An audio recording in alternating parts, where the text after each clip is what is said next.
They were designed to be the best. They met enemies face to face, endured tragedies and enjoyed victories. They went down in history due to the bravery of their crews. They are the ships that deserve to be called Naval Legends.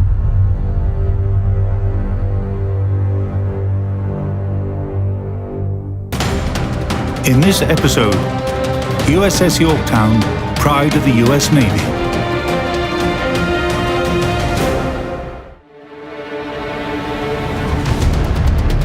On December the 7th, 1941, Japan attacked US naval vessels moored at Pearl Harbor without declaration of war.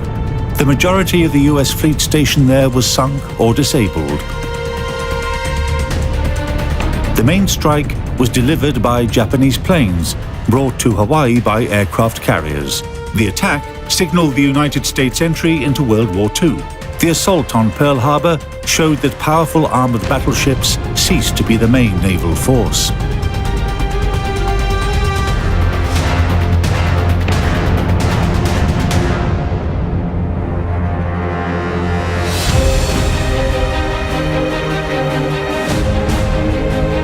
The US Navy needed a fleet of aircraft carriers to successfully operate in the Pacific Ocean. The lead ship of a new class, USS Essex, was laid down in April 1941. USS Yorktown, CV-5, that bravely fought the Japanese and was sunk during the Battle of Midway, served as prototype of the new class. The second ship, initially named Bonhomme Richard, was then renamed USS Yorktown to honor her predecessor. When designing the Essex class, American engineers took shortcomings from earlier carriers into consideration. The new Yorktown was bigger, had increased anti-aircraft armament, a powerful air group, and a host of other new features. USS Yorktown was commissioned in 1943 at Newport News, Virginia, where she left for her sea trials in the Atlantic, and then she was sent to the Pacific Theater of Operations from 1943 through the end of the war in 1945. Length 266 meters, beam 45 meters, height almost 25 meters, total displacement 36,200 tons, draft about 8.4 meters. Anti-aircraft artillery, 12 times 127 millimeters, Mark 12 guns, 17 times quadruple Bofors Mark II, 40 millimeters, 51 times Oerlikon Mark IV, 20 millimeters. Armor, belt, 64 to 102 millimeters. Pilot house roof, 37 millimeters. Air group, up to 100 aircraft. F-6F Hellcat destroyers, SB-2C Helldiver bombers, TBF Avenger torpedo bombers. Propulsion, 8 times boilers from Babcock and Wilcox, 4 times Westinghouse geared steam turbines. Power, 150,000 horsepower. Maximum speed, 32.7 knots. Range, 15,000 nautical miles at 15 knots.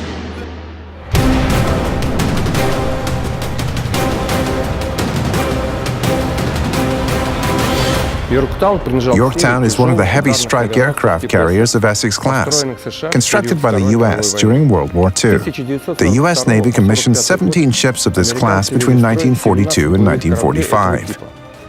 In total, 24 Essex-class aircraft carriers were built. It was the first time in history vessels of that size were mass-produced. USS Essex, first of the new class, received the hull number CB-9. USS Yorktown, built later, was assigned CB-10.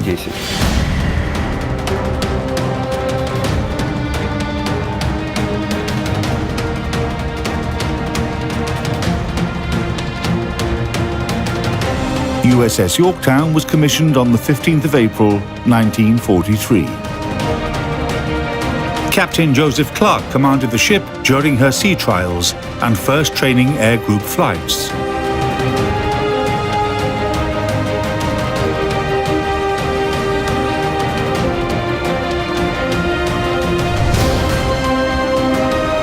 Yorktown lacked thick armor and powerful main guns, but an aircraft carrier does not need either. She stays away from the line of fire and uses her air group to attack the enemy. Yorktown launched her aircraft from 2 catapults on the flight deck. One was located port and the other starboard. The catapults were operated from below decks.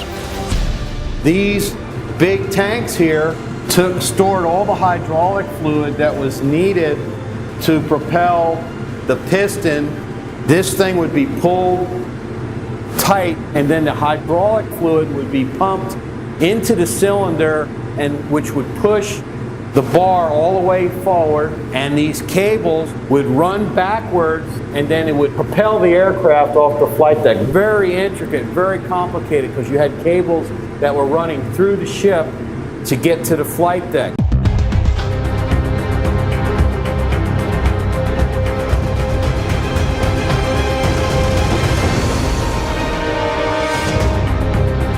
Compared to her predecessor, Yorktown was faster and could go 3,000 miles farther.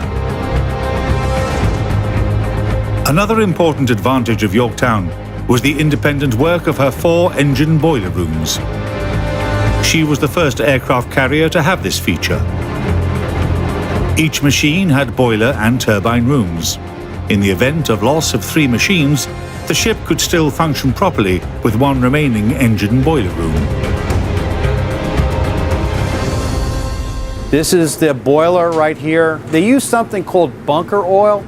It was very, very thick, like pudding. They'd have to heat it before it went in to the boiler. They could burn it then. And then that would heat up the steam, the water into steam, which will go into the next room for to run the turbines.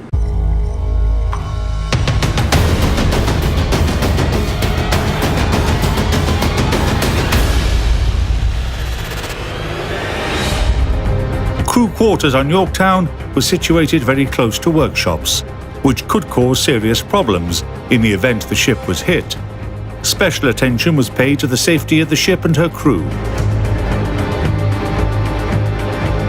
All of Yorktown's ordnance was stored on the lower decks of the carrier. In case of a fire, these compartments could be easily flooded to prevent explosions. A bomb would be brought up from the bunker down below, and it would be brought into here, and the bomb would be assembled on a carrier, and they would put the fins on the back of the bomb. They would put that against the bomb itself, but they wouldn't put the fuse in. The fuse would be waiting for them already up on the flight deck, because if you put a fuse in a bomb, there's the possibility that the bomb would explode and damage the carrier. All of the carrier's decks had their own damage control compartments, which gave access to venting and firefighting systems. Another important issue was the safety of the ship and her crew in case the ship was struck by enemy bomb or torpedo.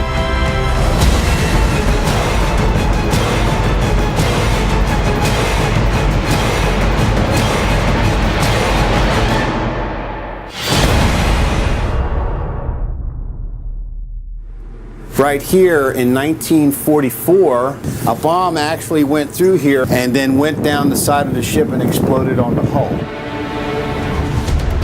A system of special escape shafts were designed to save the lives of the crew. If the ship was hit below the waterline, sailors could abandon the damaged or flooding compartment and climb up to the next level. Once all the crew members were safe, the hatches to the compartment were sealed shut.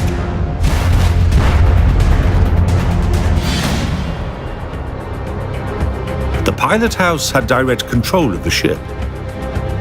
The control station gathered all the information about ship status, such as heading and speed. Yorktown also had several backup control rooms.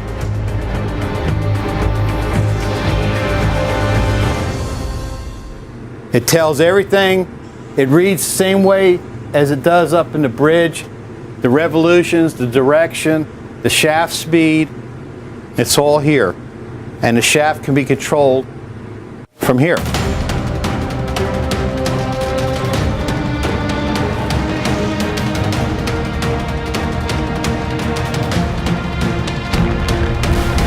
In the fall of 1943, the aircraft carrier took part in her first major operation near the Gilbert Islands, the Battle of Tarawa. Later, in the beginning of 1944, the ship supported the invasion of the Marshall Islands and attacked Japanese Air Force bases on Guam.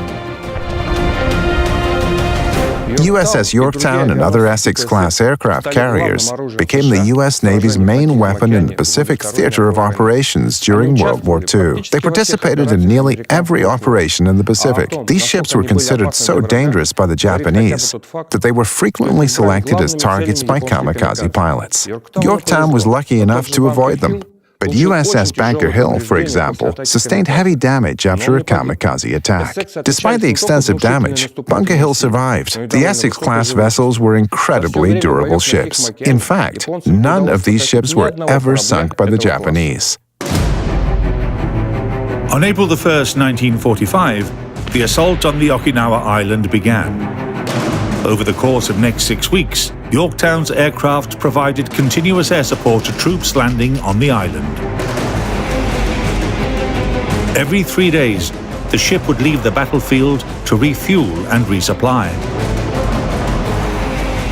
This routine was broken only once, when Yorktown received the order to repel the attack of the famous Japanese battleship Yamato, the flagship of the combined Imperial Japanese Navy. By 1945, the Japanese Navy was on the brink of destruction. The High Command was forced to resort to extreme measures. Yamato was tasked with repelling the attacks of the US aviation and defend the Ryukyu Island against invasion. It was effectively a suicide mission, as the ships did not have enough fuel to come back from Okinawa. On April 7th, Yorktown, together with the other carriers of Task Force 58, advanced to intercept the Japanese ships led by the steel monster, Yamato.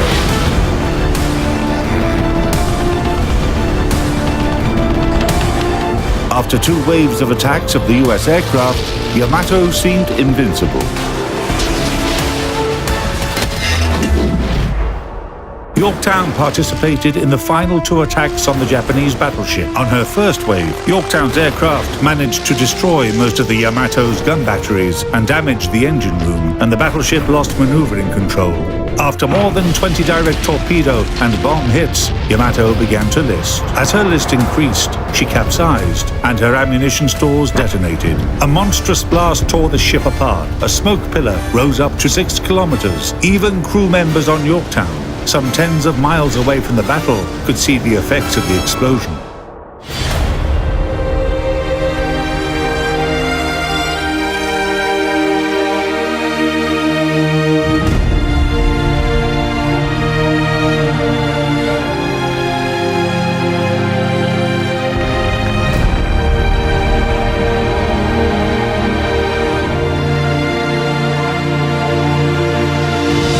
The destruction of Yamato established a defeat to the Japanese Navy. Japan did not have large battleships anymore. The land of the rising sun was powerless to stop the US Navy in the Pacific. After sinking Yamato, Yorktown's air group participated in bombing of the Kure naval base and military targets near Tokyo. Yorktown received 11 battle stars for her service in the Pacific. She was decommissioned in the beginning of the 1947 and mothballed for 5 years. The ship then underwent several modernizations and was recommissioned in 1953.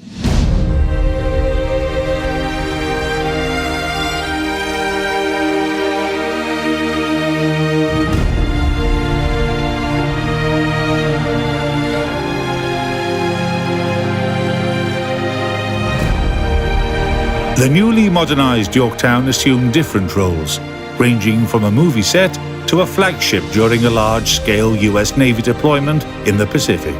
In 1965, she participated in combat operations again, this time in South China Sea during the Vietnam War.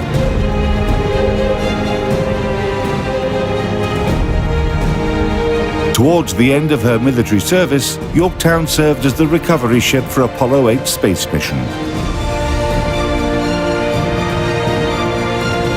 In 1970, Yorktown was decommissioned, and in 1975, she was formally opened as a museum in Charleston, South Carolina, where she remains to this day.